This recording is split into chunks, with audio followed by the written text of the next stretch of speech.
జై శ్రీరామ్ అందరికి ఒక్కసారి వీడియో చూడండి తర్వాత మాట్లాడుకుందాం.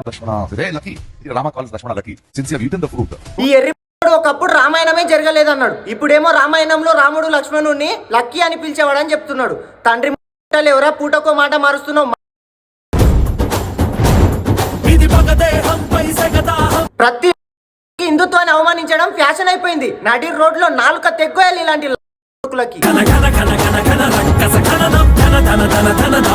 సినిమాలలోనేమో హిందుత్వాన్ని వాడుకొని ఫేమస్ అవుతావు, ఆఖరికి వస్తే హిందుత్వాన్ని అవమానిస్తావు. అరే ఓ ప్రకాష్ రాజ్, నీకే చెప్తున్నా, ఇదే అవమానించడం. ఇతర మతాలను అవమానించగలవా? ఏ చాత కదా ఎర్రి. హిందూ డైరెక్టర్లు ప్రొడ్యూసర్లు ఈ ఎర్రి సినిమాలు ఇవ్వడం బంద్ చేయండి. తల్లి పాలుతా ఈ రొమ్ము కొరికే కొడుకు వీడు. హిందువులందరూ వీడి సినిమాలు చూడటం కూడా బంద్ చేయండి. జై హింద్, జై శ్రీరామ్.